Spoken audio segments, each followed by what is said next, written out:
காங்கேயம் முத்துவின் ஒரிஜினல் வின்னசஸ் பிராண்ட் அரிசிகள் தரத்திலும் சுவையிலும் என்றும் நம்பர் 1. தென் மாவட்டங்கள்ல திரு டிடிவி திரு ஓபிஎஸ் கூட்டணியால பாஜகவுக்கு லாபம் இல்லைன்னு திரு சுகுணா திவாகர் சொல்றாரு. அந்த அளவுக்கு அவங்களுக்கு ஒன்றும் ஸ்கோப் கிடைக்காதா பாஜகவுக்கு?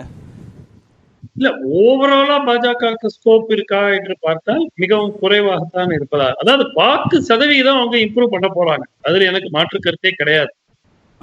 நிச்சயமா பண்ண போறது இல்ல, தனிச்சு பாஜகவா தனிச்சு பண்ண போறது இல்ல, கூட்டணி கட்சிகள் மூலமா தானே பண்ண போறாங்க. இல்ல பாஜகவினுடைய வாக்கு வங்கியும் சென்ற முறையை விட இந்த முறை கணிசமான அளவு அதிகரிக்கும்.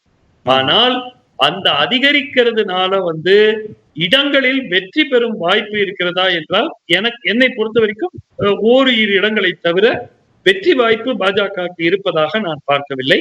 அந்த கூட்டணியும் திரு டிடிவி அவர்களும் திரு ஓபிஎஸ் அவர்களும் சேர்வதனால் கணிசமான அளவு இடங்களில் வெற்றி வாய்ப்பு இருக்கிறது என்றும் நான் நினைக்கவில்லை. மேபி டிடிவி அவர்களே போட்டியிட்டால் அந்த தொகுதியில அவங்களுக்கு ஒரு அவுட் சைட் சான்ஸ் இருக்கலாம் அப்படிங்கறதானே தவிர வட மாவட்டங்களில் எல்லாம் ஒண்ணும் வாய்ப்பே கிடையாது.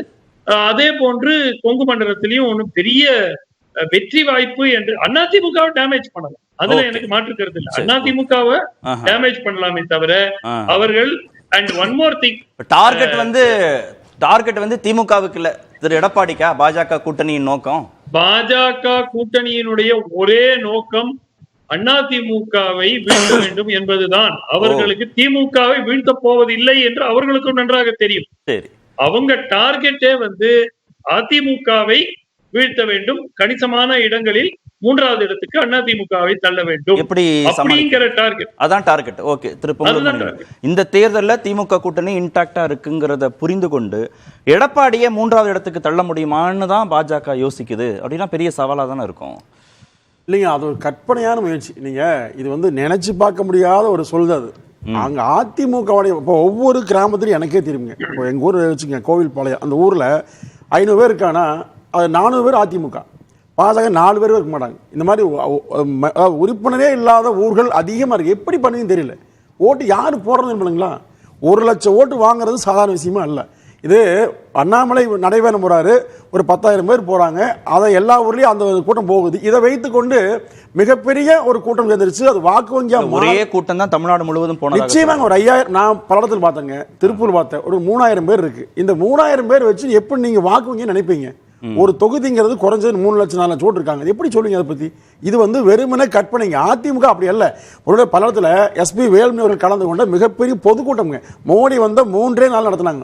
4 நாள் நடத்திய அந்த கூட்டத்தில் 25,000 பேர் வந்தாங்க. அதாவது மோடிக்கு பதில் சொல்ல வேண்டிய எடப்பாடி அல்ல, வேலுமணி அவர்களே போதும் என்று தான் அந்த கூட்டம் நடத்தப்பட்டதுங்க. மிகப்பெரிய 25,000 பேர், 10,000 பெண்களே வந்தாங்க.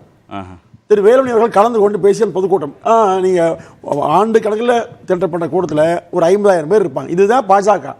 இப்ப இதையெல்லாம் ஒப்பிட்டு அவர் பாஜக அவர் சொல்லல, சரியா சொன்னாங்க. நான் சொல்றது பாஜகவோடு அதிமுக டிஎம்கே கிடையாது.